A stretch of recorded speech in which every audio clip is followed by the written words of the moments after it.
In a small village, a catastrophic flood was imminent. The government had marked its danger level on a pillar by the river to warn the residents. As the water began licking that red line, panic ensued.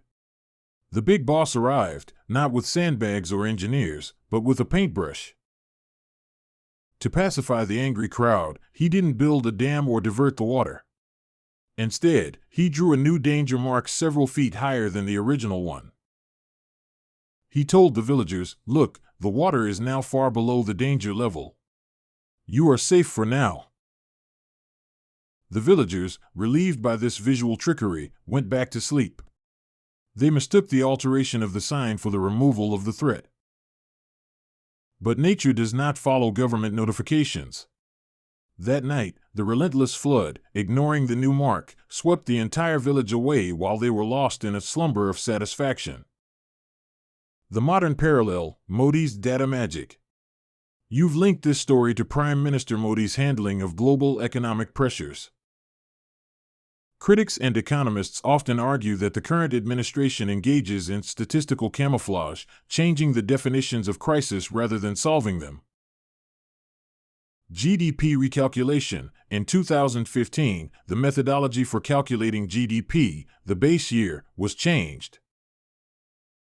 While this made the growth rate look impressive on paper, many experts argued it didn't reflect the ground reality of jobs or industrial production.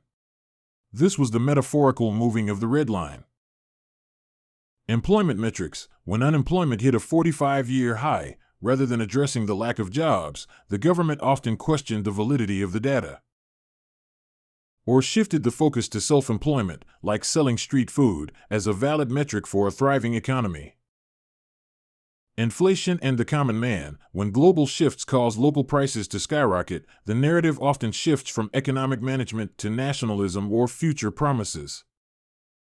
The problem isn't solved, it is simply renamed. Insight: the ostrich effect. The story perfectly illustrates the ostrich effect, burying one's head in the sand to avoid seeing a predator.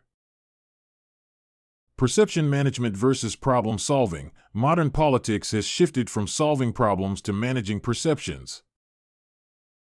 If the economy is sinking, you don't necessarily fix the leak, you just recalibrate the gauge so it doesn't look like you're sinking. The trap of gratitude. The most tragic part of your story is that the villagers were grateful to the big boss. They thanked him for saving them, not realizing that he had only delayed their panic, not their destruction. Conclusion: economic floods and global crises do not respect political boundaries or modified statistics.